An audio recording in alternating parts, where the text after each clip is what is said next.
ప్రభునామానికే మహిమ కలుగునుగాక.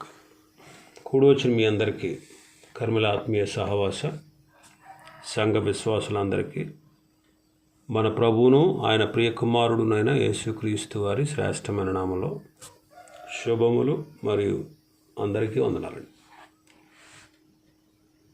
యెషయా గ్రంథం 5వ అధ్యాయాన్ని మనం ధ్యానం చేసుకుంటున్నాం. యెషయా గ్రంథం 5వ అధ్యాయం 7 వచనాలు గత దినం మనం ధ్యానం చేసుకున్నాం.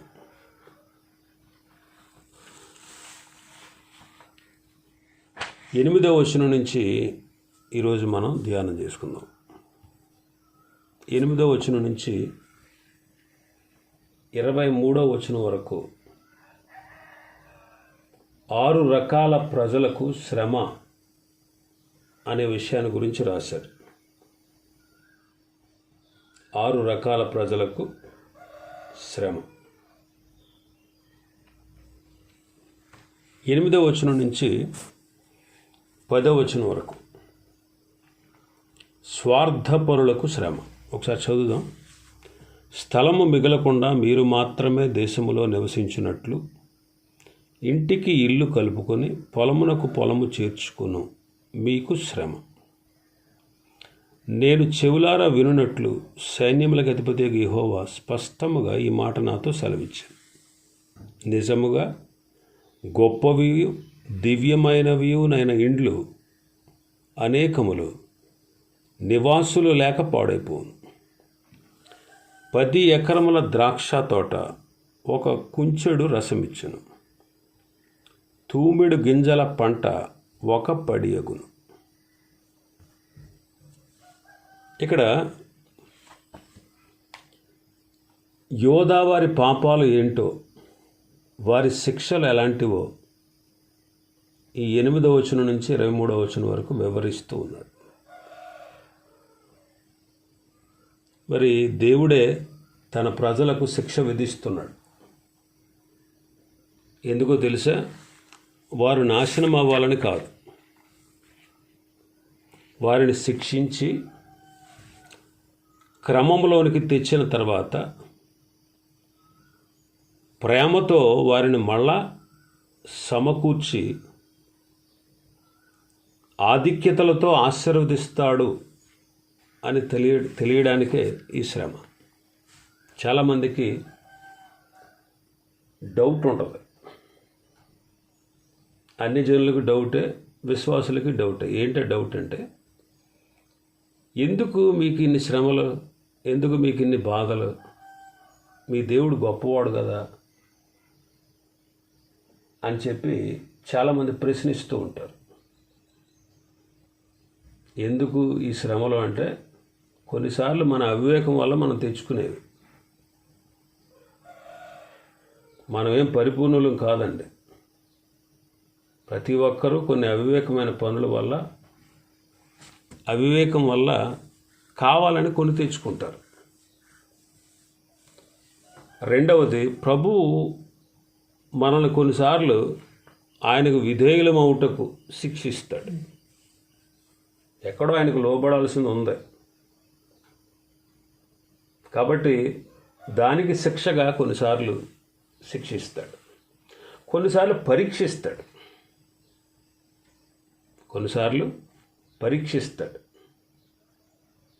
పరీక్షించేది దేనికోసం అంటే, నిన్ను తోటి విశ్వాసులకి ఇదిగో ఈ పరీక్షలో నిలిచినటువంటి వ్యక్తి అని నిన్ను చూపించడానికి. అపవాదిని ఓడించగలిగినటువంటి శక్తి నీకుందని అపవాదికి తెలియడానికి దేవుడు ఇలా శిక్ష విధిస్తాడు. యెరూషలేముకి అంటే యోధా వారికి, దేవుని ప్రజలకు, ఇశ్రాయేలీలకు ఎందుకు శ్రమలు? ఇశ్రాయేలీల దేశస్థులు, అబ్రహాము సంతానము శిక్షించబడినన్ని సార్లు ఎవ్వరూ కూడా, ఏ దేశము కూడా శిక్షించబడలేదు. మరి దేవుని ప్రజలు కదా వాళ్ళు, అబ్రహాము సంతానం కదా. మరి ఏంటి వాళ్ళకి ఎందుకు ఇలా జరుగుతుంది వాళ్ళ దేశానికి? దేవుడు తను ప్రేమించే వారిని గర్దిస్తాడు, శిక్షిస్తాడు. గర్దిస్తాడు, శిక్షిస్తాడు. శిక్ష మనం చావాలని కాదు, మనల్ని క్రమపరచడం కోసం. మరి ఇక్కడ ఇశ్రాయేలీయులకి శ్రమలు అన్నమాట ఇవి. అత్యాశపరులకు శ్రమ, స్వార్థపరులకు శ్రమ. మీకా గ్రంథం 2వ అధ్యాయం 2వ వచనం చదివితే, వారు భూములు ఆశించి పట్టుకొందురు, ఇండ్లు ఆశించి ఆక్రమించుకొందురు, ఒక మనిషిని వాని కుటుంబమును, ఇంటి వానిని వాని స్వాస్థ్యమును అన్యాయముగా ఆక్రమింతురు అంటాడు.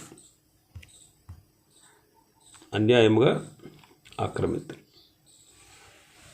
ధర్మశాస్త్ర ప్రకారం ఇశ్రాయేలీయులు తమ తమ పట్టణాల్లో వాళ్ళ ఇంటి చుట్టూ ఉన్నటువంటి ప్రహరీ గోడ, పట్టణాల్లో ఉన్నటువంటి ప్రహరీ గోడ లోపల వారి ఆస్తుల్ని శాశ్వతంగా అమ్ముకోవచ్చు. కానీ ప్రహరీ వెలపల, అంటే ఈ పట్టణానికి ప్రహరీ వెలపల ఉన్నటువంటి పొలాలు అమ్మిన సునాద సంవత్సరం వచ్చేటప్పటికి ఆ ఆస్తి ఎవరిదైతే వాళ్ళకి వెళ్ళిపోద్ది. ఒకరి ఆస్తిని ఇంకొకరు దోచుకోకుండా ఉండడానికే దేవుడు ఏర్పాటు చేశాడు. కానీ ఇక్కడేం జరుగుతుంది? ఇతరుల ఆస్తులను కూడా వీళ్ళు దోచుకుంటున్నారు. ఆ పాపానికి పర్యవసానం ఏంటి? 9-10 వచనాలే. నిజముగా గొప్పవి దివ్యమైన ఇళ్ళు అనేకమైనవి నివాసులు లేకుండా పాడైపోతారు. 10 ఎకరముల ద్రాక్ష తోట సాధారణంగా కొన్ని 100 లీటర్ల ద్రాక్ష రసాన్ని ఇవ్వాలి. కానీ ఇక్కడ మాత్రం ఒక కుంచెడు రసం ఇస్తుందంట. ఒక కుంచెడు అంటే చాలా తక్కువ. కొన్ని 100 లీటర్లు ఎక్కడ, 4-5 లీటర్లు ఎక్కడ, ఏంటి 10 ఎకరాల ద్రాక్ష తోట. ఇంకా అంటారు, తూమిడి గింజల పంట ఒక పడి అగును, అంటే విత్తిన దానిలో 12వ వంతు అన్నమాట. విత్తనాలు విత్తుతారు చూడండి. ఒక ఎకరానికి ఒక సార ఒడ్లు ఒక 50 కేజీలు, ఒక 25 కేజీలు అంతే వేస్తారు విత్తనాలు ఒక ఎకరాకి. దాన్ని నారుమడిగా కట్టి తీసి ఊడుస్తారు. కానీ ఇక్కడ ఏం జరుగుద్దంట? విత్తినటువంటి విత్తనాల్లో 12వ వంతు అంటే ఇంచుమించుగా ఒక 2 కేజీలు అలాగనమాట. అంత భయంకరంగా వారికి శ్రమ కలుగుతుంది. రెండవది, త్రాగుబోతులకు శ్రమ. 11వ వచనం నుంచి 17వ వచనం వరకు. త్రాగుబోతులకు శ్రమ. ఈ అధ్యాయంలో చెప్పబడిన 6 శ్రమల్లో త్రాగుబోతుతనాన్ని ఒక పాపంగా యెషయా చెబుతున్నాడంటే ఆ విషయంలో వారు ఎంతగా దిగజారిపోయారో మనకు అర్థమవుతుంది. 22వ వచనం చదివితే, ద్రాక్షారసము త్రాగుటలో ప్రఖ్యాతి నొందిన వారికిని, మద్యము కలుపుటలో తెగువ గలవారికిని శ్రమ అంటాడు. సాధారణంగా రాత్రిపూట మద్యాన్ని సేవిస్తారు సాధారణంగా. కానీ వీళ్ళు మాత్రం ఏం చేస్తున్నారు? వేకువనే లేచి ద్రాక్షారసము తమకు మంట పుట్టించే వరకు చాలా రాత్రి వరకు పానము చేయు వారికి శ్రమ. 11వ వచనం.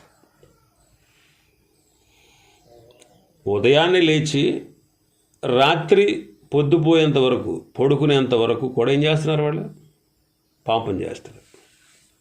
వారికి శ్రమ అంటారు.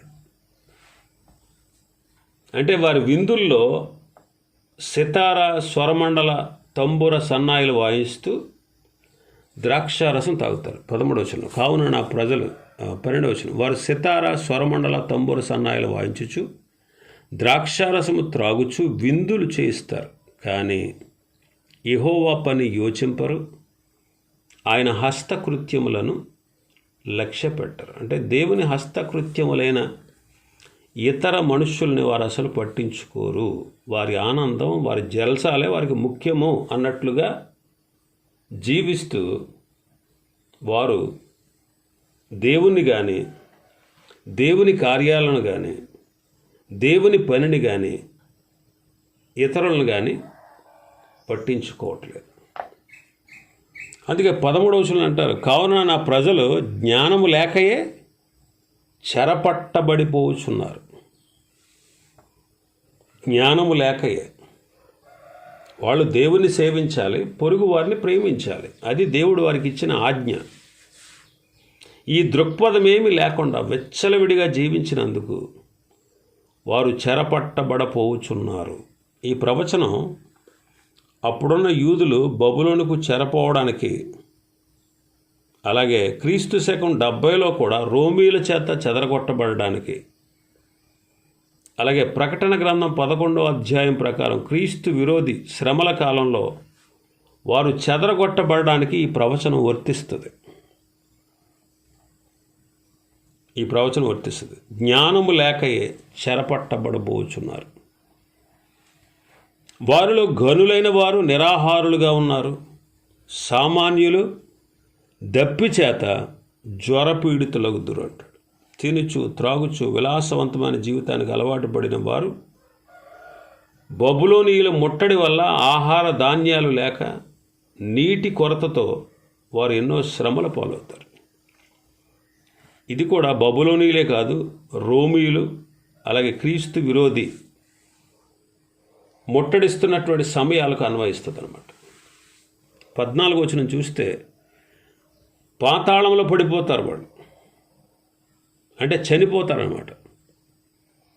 ఇంతకుముందు యెషయా ప్రస్తావించిన త్రాగుబోతులు, హర్షిస్తూ సంతోషించేవారు, వాళ్ళందరూ పడిపోతారు. అందుకే గనులు, సామాన్యులు, ఘోష చేయి వారందరూ, హర్షించు వారందరూ పడిపోతారు అంటారు. అల్పులతో పాటు అల్పులు అణగద్రొక్కబడతారు, గనులు తగ్గించబడతారు, గర్విష్ఠుల చూపు తగ్గుతుంది. అంటే వారికి ఉండినటువంటి సామాజిక స్థాయి, వారి ధనం, వారి ఆస్తులు అన్నీ కూడా నాశనమైపోతాయి. 17వ వచనం చదివితే, అది మేత బీడుగా ఉండును, గొర్రె పిల్లలచ్చట మేయును, గర్వించిన వారి బీడు భూమిని విదేశీయులైన కాంపరులు అనుభవింతురు. ఈ విధంగా దేవుడు వారిని శిక్షించి ప్రేమతోనే వారిని క్రమశిక్షణలోకి తెచ్చిన తర్వాత సమకూర్చి ఆధిక్యతలతో ఆశీర్వదిస్తాడు. మూడవదిగా మనం చూస్తే, భక్తిహీనులకు లేదా అన్యజనులకు శ్రమ. భక్తిహీనులకు శ్రమ. అందుకే 18వ వచనంలో అంటాడు, భక్తిహీనతయను త్రాళ్లతో దోషమును లాగుకొని వారికి శ్రమ, బండి మోకుల చేత పాపమును లాగుకొని వారికి శ్రమ. వారు ఇట్లనుకొనుచున్నారు, ఆయనను త్వరపడనిమ్ము, మేము ఆయన కార్యమును చూచినట్లు ఆయనను దానిని వెంటనే చేయనిమ్ము. ఇశ్రాయేలు యొక్క పరిశుద్ధ దేవుని ఆలోచన మాకు తెలియబడినట్లు అది మా ఎదుట కనబడనిమ్ము అంటున్నారు. యోధావారు భక్తిహీనతైన తాళ్లతో దోషాన్ని లాక్కుంటున్నారు. బండి మోకుల చేత పాపాన్ని లాగుతున్నారు. చూడండి ఎంత బండి మోకులు అంటే, చూడండి ఎంత భయంకరమైనటువంటి పాపము వారి వెనక ఉందో. అది లాగుతాడికి ఏం కావాలి? బండి మోకులు కావాలంట. వారి పాపం విషయంలో పశ్చాత్తాప పడకుండానే వారు దేవుని దగ్గరకు వచ్చేస్తున్నారు. సిలువలో ఉన్నటువంటి దొంగలలో ఒకని వలె శ్రమ పడుతూ దేవుని అపహాస్యం చేస్తున్నారు. వాడు ఏమన్నాడు? నిన్ను నువ్వు రక్షించుకో, మమ్మల్ని కూడా రక్షించు అన్నాడు వాడు. ఇక్కడ వాళ్ళు ఏమంటున్నారు 19వ వచనంలో? మేము ఆయన కార్యమును చూసినట్లు ఆయన దానిని వెంటనే చేయనిమ్ము అని సవాల్ చేస్తున్నారు దేవుణ్ణి. సిలువ దగ్గర ఉన్నటువంటి మనుషులు కూడా ఏమన్నారు? వీడు ఇతరులను రక్షించను, తన్ను తానే రక్షించుకోలేనాడు. వీడు ఇశ్రాయేలు రాజు కదా, ఇప్పుడు సిలువ మీద నుంచి దిగిన ఎడల వారిని నమ్ముదుము అన్నారు. మత్తయి సువార్త 27వ అధ్యాయం. పేతురు గారు కూడా అంటాడు, అంత్యదినాల్లో అపహాసకులు వచ్చి, ఏంటయ్యా ఆయన వస్తాడన్నాడు ఇంకా రాలేదేంటి? ఆయన రాకడను కూర్చుని వాగ్దానం ఏమైంది? పితరులు నిర్దించినది మొదలుకొని సమస్తము సృష్టి ఆరంభమునున్నట్టే నిలిచి ఉన్నదే అని హేళన చేస్తారని చెప్పాడు. ఈ ప్రవచనం కూడా 3 కాలాలకు వర్తిస్తుంది. వారు పాపంలో నిలిచి ఉండి తమ ఎడల దేవుని వాగ్దానాలు నెరవేర్చాలంటే అది ఎలా జరుగుద్ది? వారు పశ్చాత్తాపడాలి. పశ్చాత్తాపంలోనికి తేవడానికి దేవుడు వారిని క్రమశిక్షణలోకి తెస్తున్నాడు. కానీ వారు మేము ఆయన కార్యములు చూసినట్లు దాన్ని వెంటనే చేయనిమ్ము అంటున్నాడు. ఇక్కడ 2 అర్థాలు ఉన్నాయి. శిక్షలోనికి తెస్తానంటున్నాడుగా, రాని చూద్దాం. శిక్షిస్తానంటున్నాడు కదా, ఏమాత్రం శిక్షిస్తాడో చూద్దాం. అది జరుగుద్దా? అది జరగని పని అంటున్నారు. మరొక విధంగా చూస్తే దేవుడు సమకూరుస్తానంటున్నాడు కదా, అది జరుగుద్దా? అది జరగదండి. అంటే వాళ్ళ ఉద్దేశం ఏంటంటే ఈ ప్రవక్త చెప్పే ప్రవచనంలో పసలేదు. వారు అనుకున్నట్లుగా అప్పుడున్న స్థితిలో 2 జరగవు. వాళ్ళని దేవుడు నాశనం చేయకూడదు అంటే మొదట వారి ఆత్మీయ పరివర్తన జరగాలి. అలా జరగకుండా వీళ్ళు విర్రవీగుతూ ఇంకా భక్తిహీనతతో వారు పాపాన్ని లాక్కుంటూ ఉంటారు. ఇంకా మనం చూస్తే 21వ వచనం.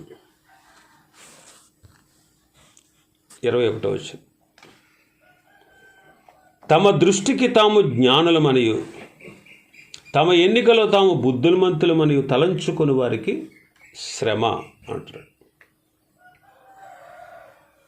ఇంకా మనం చూస్తే అబద్ధికులకు శ్రమ 20వ వచనంలో. కీడు మేలు కీడని చెప్పుకొని చీకటి వెలుగనియు వెలుగు చీకటిని ఎంచుకొని వారికి శ్రమ. చేదు తీపి చేదు అని ఎంచుకొని వారికి శ్రమ అంటాడు. అంటే అబద్ధికులు అనమాట వీళ్ళెవరు? అబద్ధికులు. కీడునేమో మేలు అంటున్నారు, మేలునేమో కీడు అంటున్నారు. చీకటిని వెలుగును చీకటి అంటున్నారు. చేదును తీపి అని, తీపినేమో చేదు అని ఎంచుకుంటున్నారు. అంటే అబద్ధికులు అన్నమాట, అబద్ధికులు. అందుకే అబద్ధికులందరూ అగ్ని గంధకాలతో మండు గుండంలో పాలు పొందుతారు అంటాడు. అందుకే పౌలు గారు అంటాడు, మనం సత్యమే మాట్లాడాలి అంటాడు. ఇంకా మనం చూస్తే అహంకారులకు శ్రమ అన్నమాట. అహంకారులకు శ్రమ అంటే 21వ వచనంలో. తమ దృష్టికి తాము జ్ఞానులమని తమ ఎన్నికలో తాము బుద్ధిమంతులమని తలంచుకుని వారికి శ్రమ. దేవుడు తమను విడిపించగలవాడు అనేటువంటి నమ్మిక వారికి లేదు. వాళ్ళు ఏమనుకుంటున్నారంటే వాళ్లకున్న జ్ఞానం చేత, బుద్ధి చేత తమ్మును తాము విడిపించుకోగలము అని నమ్మారు. ఇంకా మనం చూస్తే 22-23 వచనాల్లో త్రాగుబోతులకు లంచగొండులకు శ్రమ. ద్రాక్షారసము త్రాగుటలో ప్రఖ్యాతి నొందిన వారికి, మద్యము కలుపుటలో తెగువ గల వారికి శ్రమ. వారు లంచము పుచ్చుకొని దుష్టుడు నీతిమంతుడిని తీర్పు తీర్చుదురు, నీతిమంతుల నీతిని దుర్నీతిగా కనబడచేయుదురు. మంచి నాయకులుగా అధికారులు ప్రభుత్వాన్ని నడపడానికి బదులు వాళ్ళు మద్యానికి బానిసలైపోయారు. ప్రజలను పట్టించుకోకుండా లంచాలు తినమరిగారు. ప్రజల యొక్క హక్కుల కంటే తమ విలాసమే వారికి కావాలి. వారి చేతుల్లో ఉన్నటువంటి నీతిని తప్పుదారి పట్టిస్తున్నారు. అనీతిమంతులనేమో మంచివారుగా ప్రకటిస్తున్నారు. అందుకే వాళ్ళు తీర్పుకు గురి అవుతారు. తీర్పుకు గురి అవుతారు. ఇంకా మనం చూస్తే 24వ వచనం నుంచి 30వ వచనం వరకు మనం చూస్తే యోధాపై శత్రువుల యొక్క దాడిని మనం చూస్తాం. యోధా వారి జీవన విధానాన్ని బట్టి వచ్చేటువంటి శ్రమలు అన్నమాట. దేవుని యొక్క తీర్పు మనం చూస్తాం. యోధా వారు చేసినటువంటి పాపాల వల్ల వారికి వచ్చేటువంటి తీర్పును ఎంతవరకు యెషయా ప్రకటించాడు. ఇప్పుడు వారు నియమ నిబంధనలను ఉల్లంఘించినందుకు వచ్చే పర్యవసానాలు చెబుతున్నాడు.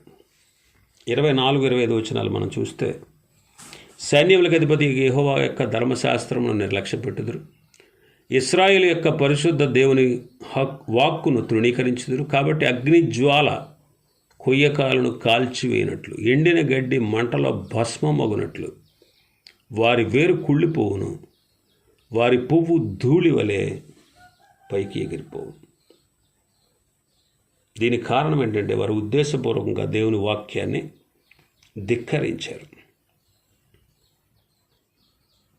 25వ వచనం అంటారు, దానిని బట్టి యెహోవా కోపం ఆయన ప్రజల మీద మండుచున్నదే. ఆయన వారి మీద తన బాహువు చాపి వారిని కొట్టగా పర్వతములు వణుకుచున్నవి, వీధుల మధ్యను వాళ్ళ కళేబరములు పెంటవలె పడి ఉన్నవి. ఎంతగా జరిగినను ఆయన కోపము చల్లారలేదు, ఆయన బాహువు ఇంకనూ చాపబడి ఉన్నది. ఆయన వారి మీదకి తన బాహువును చాచి వారిని కొట్టగా పర్వతాలు వణుకుచున్నాయి. ఇది గంభీర సన్నిధిని, దేవుని సన్నిధిని సూచిస్తూ ఉందన్నమాట. ఇంక 26వ వచనం నుంచి 30 వరకు మనం చూస్తే, దేవుని తీర్పు యోధాపైకి వచ్చినప్పుడు ఐగుప్తు దేశం, తర్వాత అష్షూరు, తర్వాత బబులోను, అంటే అన్ని ప్రాంతాల నుంచి శత్రువులు రప్పించాడు. అంతే 26వ వచనంలో, ఆయన దూరముగా ఉన్న జనులను పిలుచుటకు ధ్వజమునెత్తును, భూమి అంతముల నుండి వారిని రప్పించుటకు ఏలగొట్టును. అదిగో వారు త్వరపడి వేగముగా వచ్చుచున్నారు. వారిలో అలసిన వాడైనను తొట్టిల్లి వాడైనను లేడు, వారిలో ఎవ్వడను నిద్రపోడు కొనకడు. వారి నడికట్టు విడిపోదు, వారి పాదరక్షలు వారు తెగిపోదు. వారి బాణములు వాడిగలవి, వారి విండ్లనియు ఎక్కు పెట్టబడి ఉన్నవి. వారి గుర్రముల డెక్కలు చెకుముకి రాళ్లతో సమానం. వారి రథచక్రములు సుడిగాలి తిరిగినట్లు తిరుగును. ఆడు సింహము గర్జించినట్లు వారు గర్జించుదురు. కొదమ సింహము గర్జించినట్లు గర్జన చేయుచు వేటను పట్టుకుని అడ్డమేమీ లేకుండా దాన్ని ఎత్తుకొని పోదురు. విడిపింపగలవాడు ఎవ్వడనూ ఉండడు. వారు ఆ దినమున సముద్ర ఘోష వలె జనము మీద గర్జనము చేయుదురు. ఒకడు భూమి వైపు చూడగా అంధకారమును బాధయు కనబడును. అంతటా ఆ దేశం మీద వెలుగు మేఘముల చేత చీకటి అగును. అన్ని ప్రాంతాల నుండి, భూమి అంతముల నుండి ప్రభువు శత్రువులను రప్పిస్తాడు ఇశ్రాయేలు మీదకి, యోధా వారి మీదకి. 24వ అధ్యాయంలో చదువుతాం, 40వ అధ్యాయంలో చదువుతాం, 41, 42, 45, 48, 49, 52, 62 ఈ అధ్యాయాల్లో దేవుడు వారి మీదకి పంపేటువంటి శత్రువుల గురించి వ్రాయబడింది. మరి దేవుని యొక్క సైన్యకు స్పందించి వారు వేగంగా రంగంలోకి దిగుతారనమాట.